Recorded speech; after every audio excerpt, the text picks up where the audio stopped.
सबसे पहले डिस्क्लेमर, अगर इस वीडियो को गलती से भी टीवी या अपने परिवार के सामने लगाने की जुर्रत करी है तो शो का नाम फैमिली मैन है।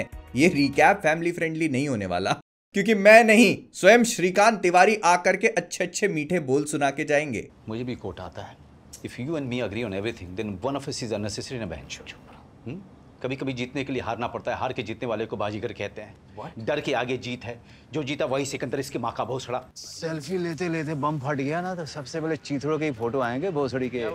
चल सो हियर वी आर। 21 नवंबर को कुछ ही दिनों में हमें फैमिली मैन का सीजन 3 देखने को मिल जाएगा। तो मैंने सोचा कि उसके पहले के जो 2 सीजन्स हैं उनकी मुंह दिखाई थोड़ी बहुत करवा देता हूं, ताकि तुम्हें अपना आलसीपना ना छोड़ना पड़े। तो here we go. Season 1 Manoj Bajpayee का कैरेक्टर है श्रीकांत तिवारी, जो कि एक फैमिली मैन है। इनकी वाइफ है सुची, 2 बच्चे हैं अतर्व और धृति, और एक दोस्त है तलपड़े नाम का। Just call me JK. Okay, JK sir. Just JK. चले JK। ये अपने बच्चों को स्कूल छोड़ते हैं, लेकिन इसके साथ हमें ये बताया जाता है कि ये फैमिली मैन सिर्फ दिखाने के लिए है। आ रहा हूँ बहनचोद, गाना घुस जाओ इंसान के। बिकॉज एक्चुअली में जॉब करते हैं टास्क नाम की एक सीक्रेट डिफेंस एजेंसी में। इनफैक्ट उसके सबसे बेस्ट एजेंट है, जो कि NIA की ही एक ब्रांच है। इस एजेंसी का काम होता है कि देश के ऊपर जितने भी बड़े बड़े थ्रेट्स आ रहे हैं उनको पहले से ही पैटर्न के थ्रू रिकॉग्नाइज करना और पहले ही न्यूट्रलाइज कर लेना। मतलब अगर कहीं पे बॉम्ब थ्रेट है या देश को कोई भी किसी भी तरह का खतरा होने वाला है, तो ये उससे रिलेटेड सारे पैटर्न्स को ऑब्जर्व करते हैं, उनको फ्लैग करते हैं और पहले ही न्यूट्रलाइज करने की कोशिश करते हैं। तो श्रीकांत के बच्चों को इस बात का बिल्कुल भी आइडिया नहीं है कि उनके पापा हरामी वाले जेम्स बॉन्ड है, लेकिन उनकी वाइफ को इस बारे में थोड़ा बहुत अता पता है। लेकिन स्टिल शी थिंक्स कि वो एक डेस्क जॉब करते हैं और इसमें खतरा कहीं पे भी नहीं है, which is actually quite the opposite, जिसका पता हमें पहले एपिसोड में ही चल जाता है, जब 3 आतंकवादियों को पानी पे से गिरफ्तार किया जाता है, मतलब एक नाव के ऊपर से। इसमें से पहले का नाम है आसिफ, दूसरे का नाम है इम्तियाज, तीसरे का नाम है मूसा। अब इसमें से आसिफ जो है वो काफी ज्यादा डेंजरस है, क्योंकि वो कई सारे धमाके कर चुका है पहले भी। अब इनको अरेस्ट करने के बाद एयरपोर्ट तक तो लेके आ गए, लेकिन एयरपोर्ट से जो जेल तक लेके जाना है ना, तो ये काम सौंपा जाता है श्रीकांत तिवारी की टीम को टास्क में। और इसमें सपोर्टिंग रोल होता है फोर्स 1 के कमांडोज का, जिनको लीड कर रहा होता है पाशा। अब पाशा का पहले क्लियर बता दिया, एकदम कमांडो टाइप का बंदा है ये, shoot first ask questions letter वाली चीज चल रही है इसके साथ। तो श्रीकांत, तलपड़े, इनके एक असिस्टेंट, ये तीनों मिलकर के एयरपोर्ट पहुंचते हैं।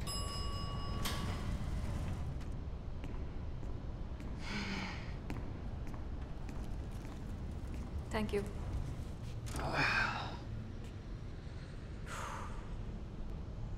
क्या हुआ?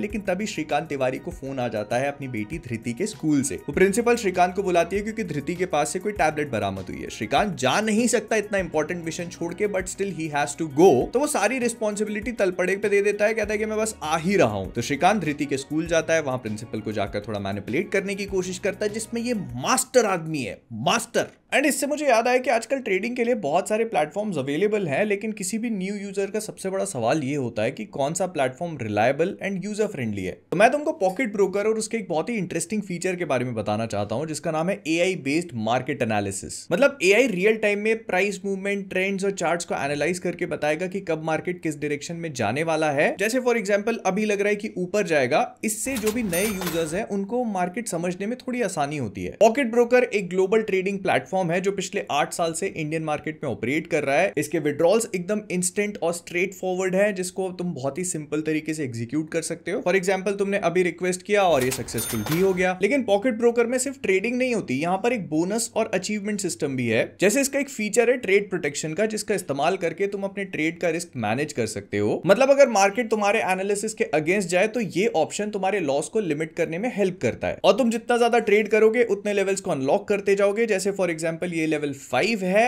ऐसे ही तुम्हें और बोनसेस मिलेंगे जो तुम्हारे प्रॉफिट्स को भी डबल करेंगे। तो पॉकेट ब्रोकर के लिंक डिस्क्रिप्शन में है, और अगर साइन अप करते टाइम तुम मेरा ये वाला कोड यूज करोगे तो तुम्हें मिलेगा डबल बोनस। मतलब जितना भी डिपॉजिट करोगे वो डबल हो जाएगा। और वहां दूसरी तरफ तलपड़े, पाशा, फोर्स 1 ये सब लोग मिलकर उन प्रिजनर्स को ट्रांसपोर्ट कर रहे होते हैं। तभी उनका ट्रक पलटता है एंड दे एस्केप। यहाँ पर हमें काफी बढ़िया सीक्वेंस देखने को मिलती है, जहां पर पाशा जो है इम्तियाज को तो जान से मार देता है, आसिफ को एक गोली लगती है, और उसका जो साथी मूसा होता है उसको भी कंधे पे दूसरी गोली लग जाती है। लेकिन मूसा अपने हाथ में एक बंदूक लिए घर में छुप जाता है, और फिर वहां पर हो जाती है हॉस्टेज सिचुएशन। पाशा मूसा को निकालते ही मार देना चाहता है, लेकिन मूसा जो है वो फिर भी लगा हुआ है। तो तलपड़े के कई बार फोन करने के बाद, Mr. Shrikant, don't make me explain this all over again. I have to go. वो JK बिल्डिंग के टेरेस पे खड़ा है, कह रहा है कि सुसाइड कर लेगा। Mr. Shrikant, स्टॉप, समझा करो। I have to go and stop him, please. are you serious? Shrikant Tiwari finally spot पे अराइव करते हैं और वो पाशा को समझाते हैं कि अगर तुम इसे भी मार दोगे तो हम इंटरोगेट किसको करेंगे, बिकॉज टास्क का काम था चीजों को पहले ही न्यूट्रलाइज कर देना। तो अगर वो आतंकवादी को पकड़ के इंटरोगेट नहीं करेंगे तो उनको पता कैसे चलेगा कि वो थ्रेट कौन सा है जिसके लिए वो यहाँ तक आए हैं। तो मूसा एक घर में छुपा हुआ है, उसके पास बंदूक है, वो घायल है। भोसड़ी ने तेरे को गोली मार दी तो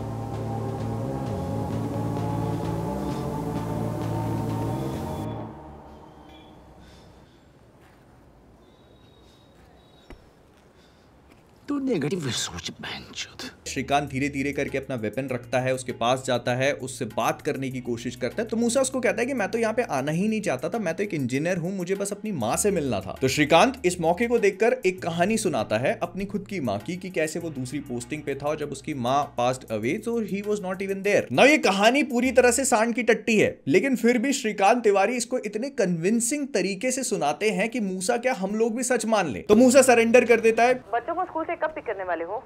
नहीं, बस पहुंच गया हूँ, गेट पे ही हूँ। अथर्व, हाँ, अब धृति, अब वो ये बच्चे सामने ही दिखाई दे रहे हैं। धृति और अथर्व को मैंने पिक कर लिया है।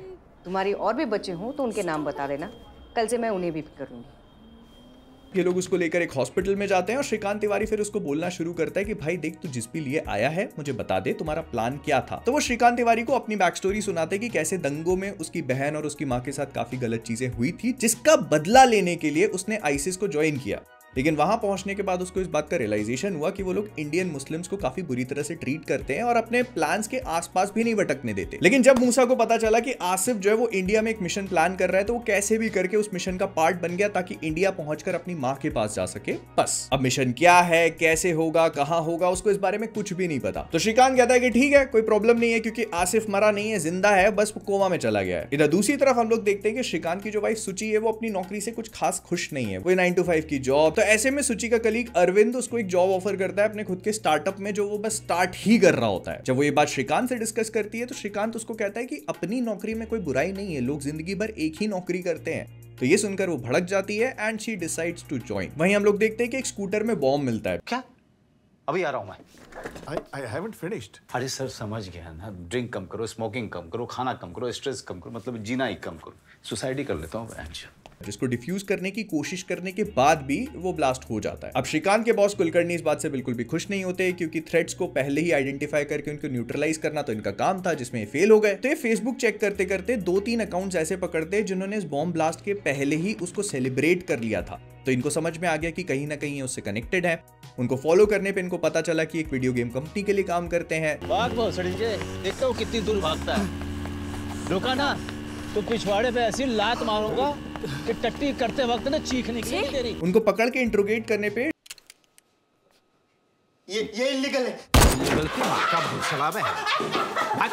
श्रीकांत और उसके साथियों को पता चलता है कि वो विक्टोरिया कॉलेज के हॉस्टल के बाहर एक ड्रॉप बॉक्स है, वहां एक बंदा मैसेज डालता है कि अब क्या करना है क्या नहीं करना है। तो श्रीकांत और उसकी पूरी टीम को लगता है कि ब्लास्ट करवाने वाला जो बंदा है ये विक्टोरिया कॉलेज के हॉस्टल से रिलेटेड है। एंड जब यही बात श्रीकांत अपने बॉस कुलकर्णी को बताता है तो कहता है उनको बलोचिस्तान से ये टिप मिली है कि कुछ बहुत बड़ा होने वाला है और इस पूरे मिशन को इन लोगों ने नाम दिया है मिशन जुल्फिकार। तो लोग क्या करते हैं कि एक हवलदार को उस ड्रॉप बॉक्स के बाहर बैठा देते हैं जिसके पास एक हिडन कैमरा लगा हुआ है, लेकिन क्योंकि वहां पर उनको इतनी एक्टिविटी दिखती नहीं है, उस ड्रॉप बॉक्स के साथ भी कोई छेड़छाड़ नहीं करता, तो ये लोग क्या करते हैं कि नियरेस्ट पुलिस स्टेशन जो है उसको खबर करते हैं और कहते हैं कि विक्टोरिया कॉलेज हॉस्टल के जो सस्पेक्टेड इंडिविजुअल्स हैं उनकी एक लिस्ट बना करके इनकी टीम को दे दी जाए। लेकिन पुलिस वाले अपना ज्यादा दिमाग चलाते हैं और वहां से 4 लड़कों को उठा करके अपनी जेल में बंद करते और डंडे लगाने शुरू कर देते हैं। श्रीकांत जब पुलिस स्टेशन पहुंचता है तो ये देखकर बिल्कुल भी खुश नहीं होता और वो उनको उसी टाइम पे छुड़वा देता है। लेकिन उसी हॉस्टल का एक लड़का करीम ऐसा दिखाया जाता है कि थोड़ा ज्यादा रिबेलियस टाइप का है। वो थिएटर में जब नेशनल एंथम बजता है तो उस पर खड़ा नहीं होता, तो वहां के लोग उसको मारपीट करने लगते हैं। और इतना ही नहीं, देश में जो भी मुस्लिम्स के खिलाफ बुरी चीजें हो रही है वो उन सबको लेकर अवेयरनेस फैलाने की कोशिश भी करता है। तो करीम की इन सारी चीजों को देखते हुए उसको अल्ताफ नाम का एक बंदा मिलता है। अल्ताफ क्या करता है, उसको ड्रॉप बॉक्स की चाबी देता है और कहता है कि इस ड्रॉप बॉक्स को खोलो और इसमें जो कुछ भी है उसे देख लो। तो करीम जाता है, उस ड्रॉप बॉक्स को खोलता है जिसमें एक पेन ड्राइव निकलती है और उसमें एक मिनिस्टर का वीडियो है जो मुस्लिम्स के खिलाफ अपने आसपास वालों को भड़का रहा है। लेकिन जब करीम उस ड्रॉप बॉक्स को ऑपरेट करता है तो हवलदार अपने कैमरे में उस चीज को रिकॉर्ड कर लेता है और अब इनको पता चल चुका है कि ड्रॉप बॉक्स को किसने ऑपरेट किया। तो श्रीकांत और इनकी पूरी टीम जो करीम के पीछे लग जाती है। वो डिसाइफर करने की कोशिश करते हैं, उनको पता चलता है कि कुछ बड़ा प्लान कर रहे हैं। वो उसके रूम को बग करने की कोशिश करते हैं, लेकिन करीम को इस बात का शक हो जाता है and he runs away. But फिर भी करीम के लैपटॉप को इन्वेस्टिगेट करने पे इनको पता चलता है कि ये किसी मिनिस्टर को टारगेट कर रहा है। अब श्रीकांत इस पूरी चीज को वो स्कूटर में ब्लास्ट और मिशन जुल्फिकार से डायरेक्टली कनेक्ट कर देता है, क्योंकि इनको टिप मिली थी वो ड्रॉप बॉक्स वाली, और ड्रॉप बॉक्स करीम ने ऑपरेट किया। तो ये पाशा की फोर्स 1 के साथ मिलके करीम के पीछे लग जाते हैं। एंड जब करीम अपने दोस्तों के साथ उस मिनिस्टर के घर पे अटैक करने जाता है, तब फोर्स 1 वाले ये सब लोग इसको घेर लेते हैं। इसका एक दोस्त पैनिक में जाकर के फोर्स 1 पे फायर कर देता है, तो वो लोग पलट के रिटेलिएट करते हैं और एक एक करके सबको मारना शुरू कर देते हैं। ऐसे में करीम जो है वो छुपता छुपाता एक गाड़ी में जाता है और अपने कैमरे में बोल करके रिकॉर्ड कर देता है कि मुझको मारने की कोशिश करी जा रही है। वो कैमरे को वहीं छुपाता है और निकल के भागने की कोशिश करता है, लेकिन उसको भी वो लोग गोली मार के खत्म कर देते हैं। लेकिन तब आता है कहानी में एक बहुत बड़ा ट्विस्ट, क्योंकि श्रीकांत और उसके लोगों को पता चलता है कि करीम जो है वो मिनिस्टर के घर पे कोई बॉम्ब वगैरह नहीं ले जा रहा था। उसकी गाड़ी में बीफ रखा हुआ था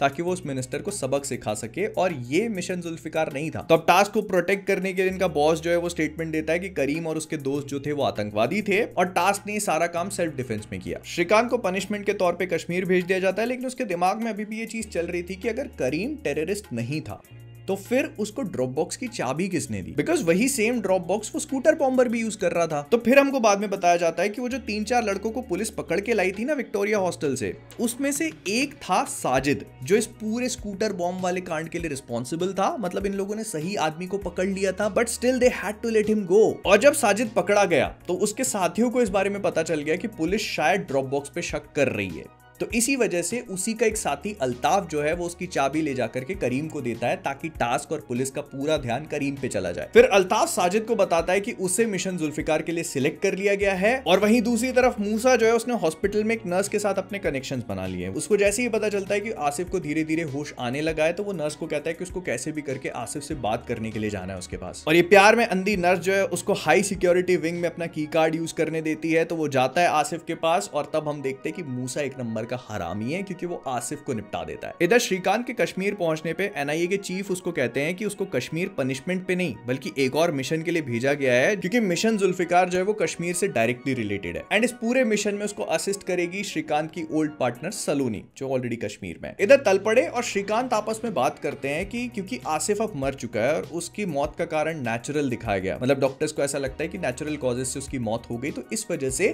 जो इस पूरे आईसिस वाले ग्रुप का सबसे बड़ा थ्रेट था, क्योंकि अब वो खत्म हो चुका है, तो यहाँ से जो मेजॉरिटी सिक्योरिटी थी ना वो हटा ली गई है। लेकिन श्रीकांत को लगता है कि अभी भी कुछ गड़बड़ है, तो वो तलपड़े से जितने भी टास्क के लोग हैं उनको वहां रखने के लिए बोलता है, ताकि वो सिक्योरिटी प्रोवाइड कर पाए। इधर करीम ने जो कैमरा छुपाया था वो उसकी गर्लफ्रेंड जोनाली को मिल चुका है, और उसमें श्रीकांत तिवारी कैप्चर हो गए। लेकिन श्रीकांत इस बात से बिल्कुल अनजान कश्मीर में बशरत अली के बारे में पता लगाता है। बशरत अली एक्चुअली में आईसिस का एक मेंबर रह चुका है, जिसके बारे में रिसर्च करते हुए उसे पता चलता है कि इसके 1-2 आदमी इसके आसपास घूमते थे, जिसमें से एक था अलकातिल। इस अलकातिल का फेस तो बहुत अच्छे से नहीं दिखता, लेकिन श्रीकांत को ये पता चल जाता है कि एक बहुत ही एक्सपर्ट केमिकल इंजीनियर है। एंड श्रीकांत को ये बात क्लिक होती है कि मूसा ने उससे सबसे पहले कहा था कि वो तो सिर्फ एक इंजीनियर है। दोनों चीजों को कनेक्ट करते हुए श्रीकांत फेशियल रिकॉग्निशन वाली टेक्नोलॉजी लगाता है, और अलकातिल एंड मूसा का फेस एक दूसरे से मैच हो जाता है। श्रीकांत तुरंत ही तलपड़े को फोन करके कहता है कि जल्दी से हॉस्पिटल पहुंचो, मूसा इतने लंबे टाइम से उनको बेवकूफ बना रहा था, और जल्दी से उसको कस्टडी में लो। लेकिन जब तक तलपड़े और पाशा हॉस्पिटल पे पहुंचते हैं, वहां पर ऑलरेडी एक टीम आ चुकी है जो कि मूसा को वहां से निकाल रही है। ये सीजन की सबसे बढ़िया एक्शन सीक्वेंस है, जिसको देखकर मजा ही आ गया था। लेकिन सैडली इसमें पाशा की डेथ हो जाती है और मूसा भी भाग निकलता है। अब कश्मीर में बैठे बैठे श्रीकांत तिवारी को यह पता चलता है कि बशरत अली, जो आईसिस का मेंबर था, वो वहीं की एक लोकल वेडिंग को अटेंड करने वाला है। तो उसको मॉनिटर करते हुए इनको ये पता चलता है कि बशरत अली जो है उसने फैजान अहमद से बात करी है, जो कि CIA की मोस्ट वांटेड लिस्ट में है। अब श्रीकांत किसी की सुनता नहीं है और उस लोकल वेडिंग में घुस जाता है, जहां पर उसको साजिद मिलता है। श्रीकांत ने साजिद को पहले देखा हुआ था, दोनों एक दूसरे को पहचान लेते हैं। श्रीकांत साजिद को चेज करने की कोशिश करता है, बट ही रन्स अवे। तो अपने हाथ में अब कोई भी लीड ना होने पर श्रीकांत तिवारी थोड़ा डेस्परेट होता है और वो कहता है कि फैजान अहमद को पकड़ा जाए। वो CIA की मोस्ट वांटेड लिस्ट में है, तो इसी चक्कर में श्रीकांत तिवारी ट्रैवल्स टू बलोचिस्तान। वो फैजान अहमद को थोड़ा बहुत बेवकूफ बनाता है और उससे मिशन जुल्फिकार की पूरी इंफॉर्मेशन एक्सट्रैक्ट कर लेता है। अब हुआ क्या है कि पाकिस्तान आर्मी का जनरल अंसारी जो है वो अपने सबऑर्डिनेट मेजर समीर के थ्रू इंडिया में एक नर्व गैस का अटैक करवाने वाला है। इन्होंने जैसे तैसे करके कुछ नर्व गैस के कैनिस्टर्स को बॉर्डर के पार करवाया और अब वो कश्मीर से दिल्ली तक पहुंचेंगे जहां पर मूसा जो कि केमिकल इंजीनियर है इस पूरे मिशन को कंप्लीट करेगा। अब ये ट्रांसपोर्टेशन पहले आसिफ हैंडल करने वाला था, but since Asif is dead now तो ये ट्रांसपोर्ट करने का काम करेगा साजिद। और ये पूरा कारनामा सिर्फ इसलिए किया जा रहा है क्योंकि अगर एक बड़ा टेररिस्ट अटैक होगा तो इंडिया वर्सेस पाकिस्तान में जंग हो जाएगी। जंग होगी तो उसका फायदा जनरल अंसारी को मिलेगा। खैर, तो जैसे ये बात श्रीकांत को पता चलती है, वो अपने सीनियर को बताता है, सीनियर इंडिया के पीएम को बताता है। इंडिया का पीएम जो है पाकिस्तान के पीएम से बात करता है, दोनों को जंग नहीं चाहिए। तो पाकिस्तान का पीएम जो है वो जनरल अंसारी को कन्फ्रंट करता है। जनरल अंसारी मेजर समीर को अरेस्ट करवा देता है, लेकिन समीर हरामी है तो क्या करता है कि फोन कॉल के थ्रू बता देता है कि अपना प्लान ए फेल हो चुका है, प्लान बी पे जंप करने का वक्त है। इधर सुचित्रा जो है वो अरविंद के साथ में एक नए स्टार्टअप के लिए काम कर रही है। इनका काम काफी बढ़िया चल रहा है। ये दोनों एक बिजनेस कॉन्फ्रेंस के लिए लोनावला जाते हैं। दोनों के बीच में ऐसा दिखाया गया है कि डिस्टेंसेस काफी कम होने लगे हैं। दोनों के बच्चे वगैरह फैमिलीज एक दूसरे के साथ इन्वॉल्व होती जा रही हैं एंड देन समथिंग हैपेंस। अब वो क्या हुआ क्या नहीं हुआ ये बताया नहीं गया।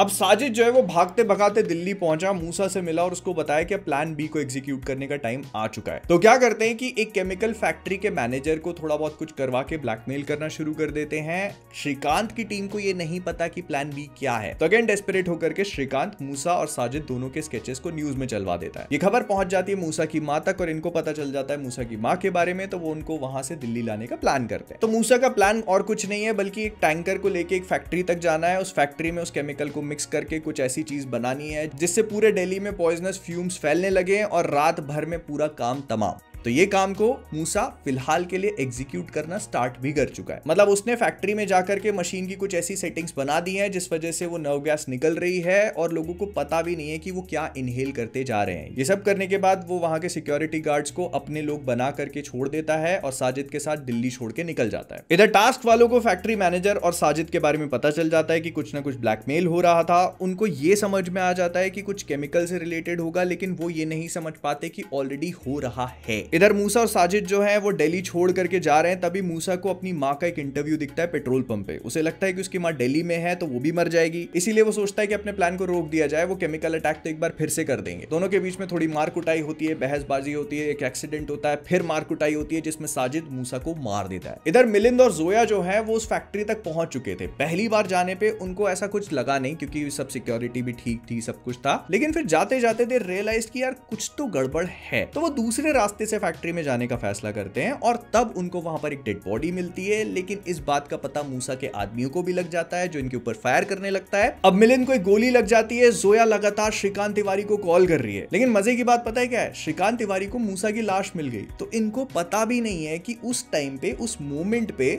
जोया और मिलिंद कितनी बड़ी प्रॉब्लम में है और उसके भी ऊपर से वो केमिकल अटैक ऑलरेडी चालू हो चुका है। They think they have done it, but actually उनका mission at this point fail हो रहा है। खैर, इस पॉइंट पे सीजन 1 को एंड कर दिया जाता है। मैंने आपकी सीक्रेट गन देखी। और कहाँ? आपके रूम में। अब सब जगह जाके ना मुंह मत फाड़ना आपने। आइसक्रीम खाने चले क्लास के बाद? अब आइसक्रीम से काम नहीं चलेगा, मुझे आईफोन चाहिए। Bye. And we jump into season 2। तुम एक्सपेक्ट करते हो कि तुमको पूरी कहानी बताई जाएगी कि सीजन 1 में क्या हुआ एंड इसी से स्टार्ट करेंगे? नहीं, सीजन 2 की शुरुआत होती है 3 अलग अलग कैरेक्टर्स से। इनके नाम है भास्करन, सुबू एंड दीपन। ये तीनों एक्चुअली में नॉर्दर्न श्रीलंका में है फिलहाल, जो कि श्रीलंकन आर्मी के खिलाफ एक रिबेलियन खड़ा कर रहे हैं। सारी चीजें चल रही होती है कि तभी श्रीलंकन आर्मी इन पे अटैक कर देती है। ये तीनों वहां से भागने का फैसला करते हैं, लेकिन ऐसा दिखाया जाता है कि कई सारे लोग हैं जो इनके लिए मर पिटने को भी तैयार है। तो जैसे तैसे करके ये लोग भाग निकलते हैं वहां से और फिर दिखाया जाता है 10 साल बाद, जो कि है प्रेजेंट टाइम। श्रीकांत तिवारी पूरी तरह से कॉर्पोरेट एम्प्लॉय बन चुका है। उसका बॉस उसे टॉर्चर करता है, ये 9 से 5 की नौकरी करता है। You don't want to be that minimum guy, do you? खुश नहीं है, लेकिन उसे लगता है कि पैसा ज्यादा मिल रहा है, परिवार को ज्यादा टाइम दे पा रहा है। खुद खुश नहीं होने से फर्क नहीं पड़ता, एटलीस्ट उसका परिवार तो खुश है। वहीं दूसरी तरफ सुची सीजन 1 के लोनावला वाले कांड के बाद इमोशनली पूरी तरह से फक्ड है। इस पूरी चीज को अब 1 साल निकल चुका है। मतलब सीजन 1 जो हुआ था उस बात को अब 1 साल बीत चुका है, लेकिन वो अपने परिवार से, अपने बच्चों से और सबसे ज्यादा श्रीकांत से काफी ज्यादा डिस्टेंट हो चुकी है। मैं सेनोरिटा बता। जोर से मत फूक, पीछे से हवा निकल जाएगी। खैर, इंडिया की जो पीएम बासु हैं उनको पता चलता है कि श्रीलंका वाले चाइना के साथ एक पोर्ट की डील कर रहे हैं। इस बात को सुनकर वो बिल्कुल भी खुश नहीं होती। वो श्रीलंकन प्राइम मिनिस्टर को फोन करती है, कहती है हमको वो पोर्ट की डील चाहिए। श्रीलंकन प्राइम मिनिस्टर कहते हैं कि ठीक है, मैं तुमको वो पोर्ट डील दे देता हूं, लेकिन इसके बदले में मुझे सुब्बू चाहिए जो 10 साल पहले इधर इंडिया में आ गया था। अब टेक्निकली इंडिया में वो एक सिविलियन है और उसने कोई भी क्राइम नहीं किया, तो ये लोग उसको अरेस्ट नहीं कर सकते, और अगर किया तो क्योंकि उसको चेन्नई में काफी तगड़ा लोकल सपोर्ट है तो मामला काफी सेंसिटिव हो सकता है। लेकिन पीएम बासु अड़ जाती है, तो ऐसे में ना मानते हुए भी श्रीकांत के जो पुराने बॉस हैं उनको ऑर्डर्स फॉलो करने पड़ते हैं। फिर श्रीकांत और तलपड़े के बीच में एक कन्वर्सेशन दिखाई जाती है जहां पर वो आपस में बात कर रहे हैं, और यहाँ पे सीजन 1 का फ्लैशबैक भी है। तो होता कुछ ऐसा है कि ये लोग मिलकर मिलिंद और जोया के फोन्स को ट्रैक करते हैं जब उनको ये समझ में आ जाता है कि वो लोग अभी भी फैक्ट्री में हैं और फोन नहीं उठा रहे हैं। मिलिंद और जोया बहुत मुश्किल से उस फैक्ट्री से बाहर निकलते हैं, लीक को रोक देते हैं, लेकिन उसके लॉन्ग टर्म इफेक्ट्स अब इनके ऊपर आ चुके हैं। जोया जो है वो कमर से नीचे पैरालाइज हो चुकी है, मिलिंद को भयानक तरीके का डिप्रेशन है, और टास्क इस पूरे इंसिडेंस जो इन अ वे उनका फेलियर था उसको फिर से दबाने की कोशिश करती है, जिस वजह से श्रीकांत तिवारी फोर्स को छोड़ देता है। इधर चेन्नई में हम लोग देखते हैं कि लोग सुब्बू को ढूंढ निकालते हैं। तलपड़े टास्क के साथ उसको कैप्चर करने की कोशिश करता है, लेकिन एक बार फिर से सीजन 1 की तरह ये एक हॉस्टेज सिचुएशन बन चुकी है।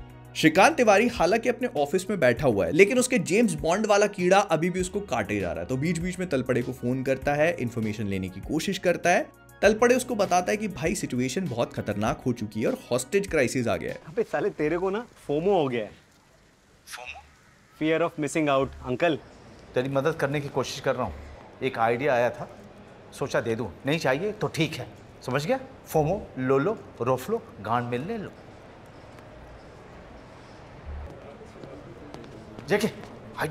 तो श्रीकांत चेन्नई में ही चेल्लम सर को फोन करता है। चेल्लम सर जो है वो टास्क के रिटायर्ड एजेंट तो हैं, लेकिन इसके साथ में काफी ज्यादा रिसोर्सफुल भी हैं। वो सुब्बू के भाई भास्करन के बहुत अच्छे दोस्त हैं, तो वो क्या करते हैं कि भास्करन और सुब्बू की आपस में बात करा देते हैं। तो भास्करन सुब्बू को समहाउ कन्विंस कर लेता है सरेंडर करने के लिए।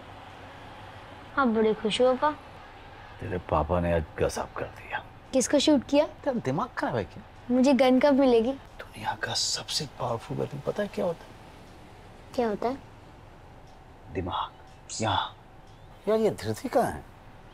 दुनिया का सबसे पावरफुल वेपन यूज करोगे तो आपको धरती पता चल जाएगी। इधर हम लोग देखते हैं कि श्रीकांत की जो बेटी धृति है वो अपनी डेटिंग वगैरह शुरू कर चुकी है। फिलहाल वो डेट कर रही है कल्याण नाम के एक लड़के को, जो दिखने में भी सही है, उसके स्कूल में नहीं पढ़ता, थोड़ा सा ऐसे राउडी बॉय टाइप की इमेज बना रहा है। लेकिन फिर हमको बताया जाता है कि कल्याण एक्चुअली में सलमान है, जिसको साजिद ने धृति के पीछे लगाया है। एंड साजिद जो है वो अभी भी मेजर समीर के लिए काम कर रहा है, जो फिलहाल लंदन में है। एंड गेस करो लंदन में कौन है? सुब्बू का भाई भास्करन भी। तो भास्करन क्या करता है कि वो पीएम, इंडिया की पीएम से बात करने की कोशिश करता है, ताकि वो लोग कैसे भी करके उसके भाई सुब्बू को छोड़ दें। लेकिन पीएम का जो पीए होता है ना, वो था एक नंबर का हरामी। वो कहता है कि तुम्हारे भाई ने कई सारे एजेंट्स को मारा है, तो कानूनी कार्रवाई तो होगी। और इस पूरी सिचुएशन का फायदा मेजर समीर उठाता है। वो क्या करता है कि साजिद को कहता है एक स्कूटर बॉम्ब बनाने के लिए, जो वो सीजन 1 में भी करता था। स्कूटर बॉम्ब को ये लोग कोर्ट के बाहर ब्लास्ट करवाते हैं जब सुब्बू को पुलिस ट्रायल के लिए ले जा रही थी, एंड सुब्बू डाइज। अब इन लोगों की कस्टडी में एक बहुत ही बड़े और पावरफुल इंसान की डेथ हो चुकी है, तो मुझे बताने की जरूरत नहीं कि सिचुएशन कितनी ज्यादा भयानक हो गई है। अब सुब्बू के भाई भास्करन को लगता है कि सारी चीजें इंडियन फोर्स के मिसमैनेजमेंट की वजह से हुई हैं, और वही रीजन है उसके भाई की डेथ का। वो उसी इंसान से हाथ मिला लेता है जिसने इस पूरे काम को अंजाम दिया है, मतलब मेजर समीर और साजिद से। And then he calls his sleeper agent, जो कि इंडिया में बैठा है। इसका नाम सेल्वा है, और ये पिछले कई सालों से इस फोन कॉल का इंतजार कर रहा था। और तब इंट्रोड्यूस करवाई जाती है राजी। ये समांता प्रभु की कैरेक्टर है, जो बहुत ज्यादा बैडास थी सीजन 2 में। हमें दिखाया जाता है कि एक फैक्ट्री में काम कर रही है, बहुत सिंपल सी लड़की है, कुछ बोलती नहीं है। इसको मोलेस्ट किया जाता है, अब्यूज किया जाता है, फिर भी ये चुपचाप सब कुछ सहन करती रहती है। एक बंदा बस में इसको मोलेस्ट कर रहा है, जो इसको फॉलो करता हुआ इसके पीछे आ जाता है, और फिर ये गुस्से में आकर के उसको जान से मार देती है। ये पूरी चीज कई दिनों तक चल रही थी, and after a lot of patience this happens. और ये करने के बाद हमें दिखाया जाता है कि राजी अपने घर पहुंचती है, अपनी श्रीलंकन रिबेलियन आर्मी वाली यूनिफॉर्म पहनती है। उसको पहनने के बाद एक प्रेयर बोलती है, जिसके बाद वो अपने आप को मारने ही वाली थी कि उसका फोन बजता है, और हमें पता चलता है कि राजी खुद भी एक स्लीपर एजेंट है, जो बहुत लंबे टाइम से इस फोन कॉल का इंतजार कर रही थी। कॉल सेल्वा का था जो राजी को कहता है कि अब इंतजार खत्म हुआ। अब ये भास्करन और मेजर समीर के एक साथ काम करने वाली जो बात थी ना,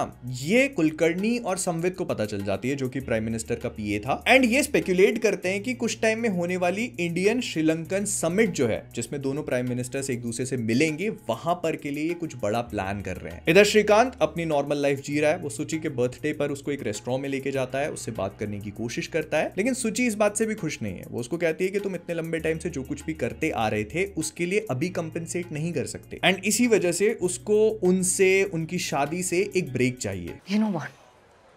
Our whole marriage is a sham. Sham. Sham.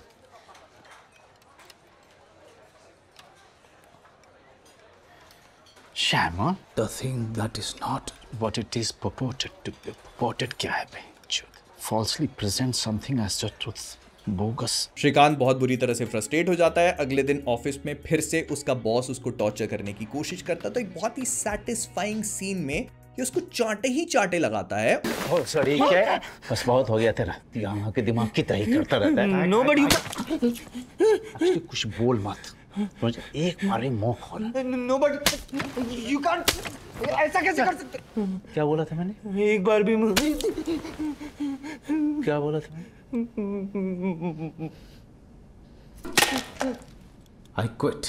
और वहां से नौकरी छोड़ के निकल जाता है। तो श्रीकांत एक बार फिर से टास्क को ज्वाइन कर चुका है, सुची अरविंद वाले स्टार्टअप को, लेकिन राजी अभी भी वहीं फंसी हुई है। वो एकदम से छोड़ के नहीं जा सकती, तो उसका बॉस उसे ब्लैकमेल करता है और कुछ बुरी चीजें करने के लिए मजबूर करता है। राजी लूजेज इट व्हेन उसका बॉस उसको मारना शुरू कर देता है, क्योंकि उसको फ्लैशबैक्स आते हैं अपने ट्रॉमेटिक पास्ट के, जो उसके साथ बुरी चीजें हुई थी। तो अपना आपा खो करके अपने बॉस को हाथों से ही मार देती है, मतलब एकदम निपटा देती है। और फिर उसके बाद उसकी बॉडी के छोटे छोटे पार्ट्स करके उनको धीरे धीरे डिस्पोज करना स्टार्ट करती है। इधर श्रीकांत और तलपड़े दोनों चेन्नई पहुंच चुके हैं, लेकिन उनको कोई क्लूज नहीं मिल रहे। फोन दे मेरे को, फोन दे, बुलाना, फोन दे। पासवर्ड चेंज किया क्या तू? खोल ले, देना पासवर्ड। नहीं खोल ले, फेस दिखा, फेस दिखाना। नहीं खोल ले, अरे फेस दिखाना। तो वो फिर से एक बार चिल्लम सर को कांटेक्ट करते हैं, जो उनको एक रिबेल के घर का पता देते हैं। ये रिबेल एक्चुअली में राजी ही है, जो अपने बॉस के टुकड़ों को धीरे धीरे डिस्पोज कर रही थी। पुलिस भी उस फैक्ट्री के ओनर की डेथ को इन्वेस्टिगेट करते करते राजी के घर पे पहुंचती है, और उनको वहां पर मिलते हैं श्रीकांत तिवारी और तलपड़े। वो लोग बोलते हैं कि हम सीक्रेट एजेंट है, लेकिन वो एक नहीं सुनती। पागलपंती कर रहा है, तू जितना भड़केगा ये उतना भड़केगी। Bhadwa, you giving me gali in Hindi? No, this. You want to see what I can do? No, this is not gali. I said if you get angry, she will get more angry. भड़केगी is not gali. भड़वा is a gali, madam. भड़वा is a gali. Okay, one call. हाँ, type BHOSDK। Sharma है भाई। Boss DK. Hello, phone किधर लेके जा रहे हो आप मेरा? Hello, no. Tonight you will spend in jail. हो गया तेरा? लेकिन लेटर ऑन मुतु नाम का एक दूसरा ऑफिसर आके उनको वहां से छुड़वा देता है। ये देखकर वो पुलिस वाली काफी एम्बैरेस होती है और कहती है कि मैं आपकी मदद भी करूंगी। अच्छा सुनो, ऑनलाइन पिज्जा ऑर्डर कर दो ना। अगर आपको कोई और इन्फॉर्मेशन चाहिए तो मैं सप्लाई कर सकता हूँ, पर बदले में कुछ देना पड़ेगा। लात पड़ेगी पिछवाड़े पे, समझ गया ना? प्रोफेशनल ब्लैकमेलर हो गया तू। घर पे जो कुछ भी हो रहा है ना, उसकी खबर देते रहना। Don't worry Shri, I am there, no? बाप हो तेरा, समझ गया? बाय द वे पापा, न्यू मॉडल इज कमिंग। किस चीज का? आईफोन का। न्यूज़ नहीं देखते क्या? Please book it in advance. जो हुक्म मेरे मालिक। I miss you और I love you के बीच में चुतिया बना के छोड़ा हुआ है, पूरा ठग है। अब श्रीकांत और तलपड़े दूसरी लीड्स को ट्रैक करते हुए उनको पता चलता है कि एक सीक्रेट रिबेल बेस है, लेकिन हमको दिखाया जाता है कि राजी साजिद के साथ मिलके ऑलरेडी वहां पहुंच चुकी है और वहां पर गड़े हुए एक्सप्लोजिव्स को निकाल रही है कुछ बड़ा प्लान करने के लिए। अब जब ये लोग बोट पे बैठ के दूसरी साइड पहुंचते हैं, तो वहां पर श्रीकांत, तलपड़े और टास्क के ऑफिसर्स इनको कन्फ्रंट करते हैं। इनके बीच में थोड़ी मुठभेड़ होती है, जिसमें राजी इनको बहुत रगड़ती है, लेकिन फाइनली दे कैप्चर हर। श्रीकांत उसको बांध के बिठाता है और फिर मैनिपुलेट करने के लिए वही अपनी सीजन 1 वाली कुछ ना कुछ कहानी सुनाने लगता है। तो राजी धीरे धीरे करके ओपन अप होती है। वो बताती है कि कैसे उसके भाई और उसके पूरे परिवार को श्रीलंकन आर्मी ने मार दिया, फिर उसके साथ बहुत बुरी बुरी चीजें करी, एंड वो अपनी मौत एक्सपेक्ट कर ही रही थी, बट रिबेलियन आर्मी ने आकर के उसकी जान बचाई। इसी वजह से वो उनके साथ काम करती है। और वो जाते जाते ये भी बोल देती है कि उसको पता है कि श्रीकांत की कहानी नकली थी। और ये सारी चीजें चल रही होती है एक पुलिस स्टेशन में, लेकिन फिर आती है इस पूरे सीजन की एक बहुत ही बेहतरीन वन शॉट सीक्वेंस, जहाँ पर साजिद और उसके लोग मिलकर राजी को छुड़वाने के लिए आते हैं। मुझे तो हाथ करो। मर्द बनने का कोई शौक नहीं है मुझे। चल। इस पूरे प्रोसेस में मिलिंद की डेथ हो जाती है और राजी को भी एक गोली लगती है, but she manages to run away. अब साजिद जो है वो मुंबई में जो कल्याण बना हुआ लड़का है ना, धृति का बॉयफ्रेंड, उसको कहता है कि अपना मिशन अंजाम देने का वक्त आ चुका है। वो राजी को लेके जाता है, उसको रिकवर करवाता है, वो कुछ दिनों में ठीक हो जाती है और फिर वो जो पूरे एक्सप्लोजिव्स थे उनके लिए एक डेटोनेटर भी बनाता है, बिकॉज वो यही तो काम कर रहा है। लेकिन भाई दूसरी तरफ धृति जो है वो ये बोल के गई थी कि वो अपने दोस्त के यहाँ जा रही है, लेकिन वो गई सलमान के साथ है जो उसको लगता है कि कल्याण है।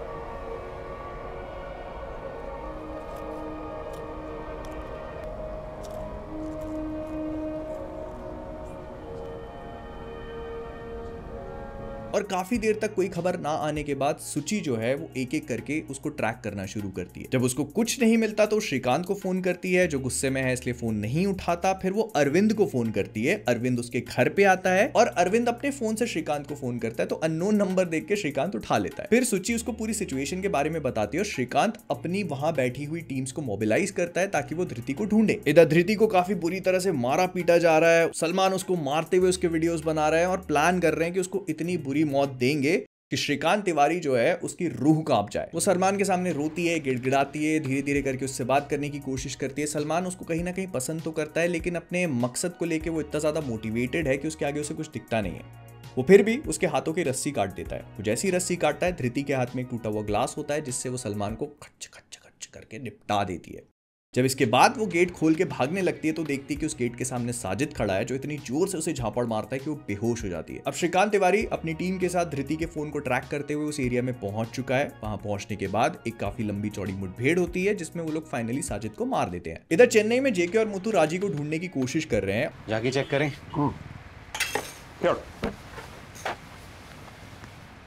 इसकी माँ का गरीब को खाने भी नहीं देंगे।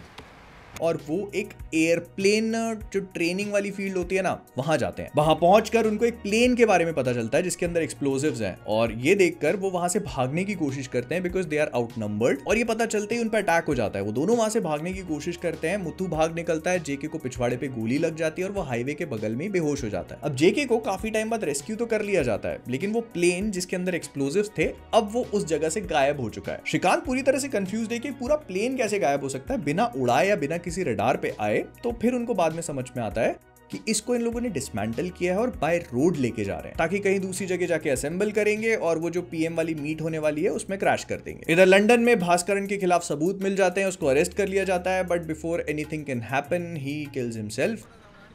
It's a matter of national security sir. Sir, I'm also a patriot, sir. I give my life to my country, sir. What, sir? I'm also a government servant like you, sir. Sorry, sir. Matu, ask everyone around here. ட்ரக்கில் ரெண்டு பேர் இவங்க आमा पूरा कल राजी को इसने यहाँ देखा है। Get it. Sir, what happened, sir? I want to salute you, sir. नहीं Sir, you are a patriot, sir. Sir, what? You give your life to the country. Give your life to the country, sir. Sir, what? Sir, You give your life to the country. Sir, please, sir, Right? please. अब श्रीकांत तिवारी को कुछ भी नहीं मिल रहा, कोई lead नहीं है, कोई सबूत नहीं है, और वो एक बार फिर से चेल्लम सर की हेल्प लेता है। चेल्लम सर कोड वर्ड में बता देते हैं कि एक फार्म हाउस है जहां पर एक लंबी सी एयरप्लेन स्ट्रिप है, तो वहां पे बहुत हाई चांसेस हैं इन लोग के मिलने के। तो श्रीकांत तिवारी अपनी पूरी फोर्स के साथ उस फार्म हाउस पे अटैक कर देता है। राजी के जितने भी साथी थे इंक्लूडिंग सिल्वा वो इस अटैक में मारे जाते हैं, लेकिन राजी प्लेन में बैठती है, उसको उड़ा के निकल जाती है। Now what I felt was a very lazy ending to this entire climax.